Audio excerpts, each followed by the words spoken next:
documentos de la Iglesia, está como Cleri Santitate, que es de 1957, es una constitución que se hizo para iglesias orientales que tiene muchas citaciones de Trullo.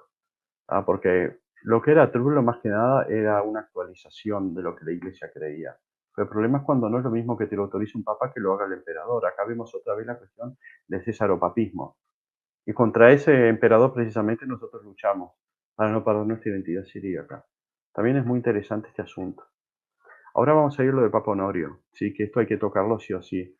Ahí es un asunto muy complicado, es el Papa que más tinta se ha gastado en lo que tiene que ver con defenderlo o acusarlo, porque también si un Papa llega a errar en cuestión de fe, moral o doctrina, ¿tá? Termina a la larga, o sea, mostrando que es mentira el dogma de la infalibilidad papal, ¿tá? Que es lo que nosotros creemos. La cuestión es esto. Honorio primeramente recibe unas cartas, ¿tá? Del patriarca de Constantinopla, Sergio, preguntándole cómo ve el asunto de las voluntades en Cristo. ¿Ah?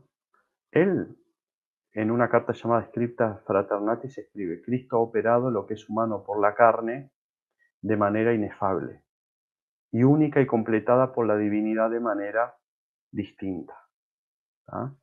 Al decir distinta, en el latín aparece la palabra discrete. ¿Ah? Acá es donde empiezan los problemas. Lo que supuestamente les llegó a los griegos, ¿tá? Sería que opera de la misma manera humana y divinamente, queriendo decir que hay una sola voluntad.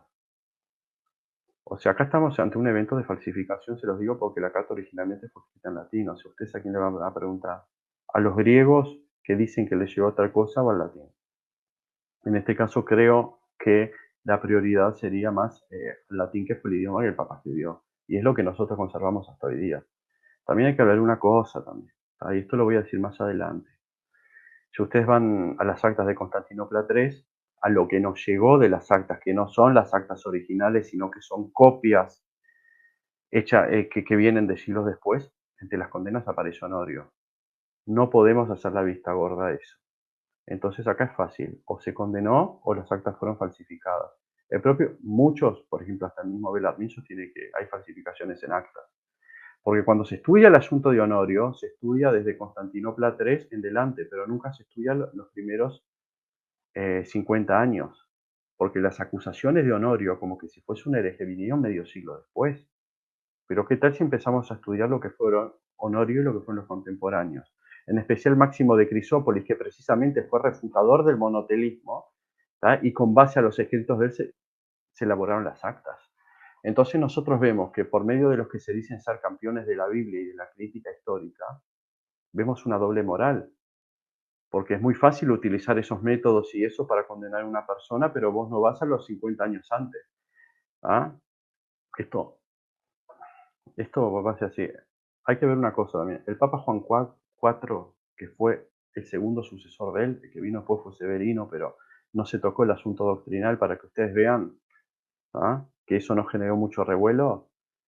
Escribe al emperador Constantino III Heraclio.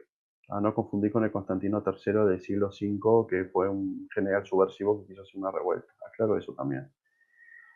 Esto está en el 253 del Denzinger, que es una citación de la carta Dominus Quid Dixit, que dijo el Señor. De aquí que, sabiendo que ni al nacer ni al vivir hubo en él absolutamente ningún pecado, hablando de Cristo, convenientemente decimos y con toda verdad confesamos una sola voluntad en la humanidad. Y esto quiero que quede claro porque es lo que Honorio dijo. De su santa dispensación. Y no predicamos dos contrarias, de la mente y de la carne. Esto va muy vinculado con lo que sería la carta a los romanos, cuando habla de la ley de los miembros. Nosotros somos seres humanos que tenemos pecado, y San Pablo dice, la ley es espiritual, yo soy carnal, no hago el bien que quiero, sino el mal que no quiero. Vieron que nosotros, primero que no somos Dios, y segundo que como seres humanos nosotros queremos deleitarnos en los mandamientos de Dios, pero tenemos el pecado que es lo que nos inclina, nos da, como diría Máximo, la entropía negativa. Entonces cuando Honorio estaba hablando de que había una sola voluntad en Cristo, lo hablaba solamente hablando a nivel de su humanidad, no estaba incluyendo la divinidad que es impasible. ¿Ah? Y es muy interesante porque no solo él, sino después más adelante Máximo de Crisópolis, en uno de los diálogos con los heresiarcas, porque fueron Sergio, Pirro, Pablo, Teodoro de Farrán y después el emperador que se le atribuye el ectesis Heraclio, también este mismo punto muestra Máximo de Crisópolis. Y estamos hablando situaciones que ocurrieron no menos de 10 años desde la Carta de Honorio. ¿Tá? Esto es algo bastante nuevo para mucha gente, porque los apologistas católicos, quizás muchos, o eso se ve en páginas, no fueron a las cartas, no fueron al idioma original. Entonces a veces se trata de menguar el asunto diciendo, bueno, fue una opinión personal de Honorio, o decir, fue imprudente y no quiso actuar, porque él mismo dijo que eso dejémoselo a los teólogos, por ahora confesemos esto. Obvio, el esto es referente a la naturaleza humana de Cristo. ¿Ah? Y también hay que decir que es una enseñanza magisterial, por el simple hecho de que él mandó que se confesara esto. Tampoco podemos hacer la vista gorda en eso. Fue una enseñanza magisterial, sí, pero él está hablando a su humanidad. Y más adelante nosotros vamos a ver que él también usaba terminología bíblica. Él no se limitó a la fórmula. Eso lo digo por los campeones de la Biblia. O sea, cuando tenés un papa que habla bíblicamente, no te sirve. Es hereje porque no habló en fórmulas. Pero cuando hablamos en fórmulas, a ciertas fórmulas de ciertos concilios no les gusta. Eso también me hace problema doble moral en muchos detractores, sean cristianos o no. ¿Tá? Así pues, prosigo, ¿no? Como dice la carta, el predicho predecesor mío decía del misterio de la encarnación de Cristo que no había en él, como en nosotros pecadores, dos voluntades contrarias y de la carne. Lo que hablamos de la ley de los miembros, que está en la carta de los romanos. Algunos, acomodando esta doctrina a su propio sentido, han sospechado que Honorio enseñó que la divinidad y la humanidad de aquel no tienen más que una sola voluntad, interpretación que es de todo punto contraria a la verdad. Con esto ya podemos ver que menos de 10 años después ya tenemos el segundo sucesor de Honorio que lo defiende. Se puede captar también que hay un murmullo referente a eso que llegó a Constantinopla. ¿Ah? A ver. Mm, perfecto. Lo que quiero ver es esto también, ¿no? Acá salió esta parte repetida, no importa. Si nosotros vamos a lo que es Máximo de Crisópolis, ¿tá? Que acá, como digo, que es el refutador del monotelismo, que se basó también en la cristología de San León Magno, en el Tomos Leonis, y se utilizó como base para refutar el monotelismo en el 680, él mismo dice, ¿tá? Primero, él está hablando con Pirro, uno de los heresiarcas, y dice, ¿a quién tenemos que preguntarle el sentido de las palabras? ¿Tá? Y él mismo le contesta, no puse todo el diálogo, digo, eso lo pueden encontrar, diálogo de Máximo con Pirro, también está en la Universidad de Pensilvania, lo pueden ver en griego, en latín, en el idioma original. Les cito la fuente y dónde lo pueden encontrar.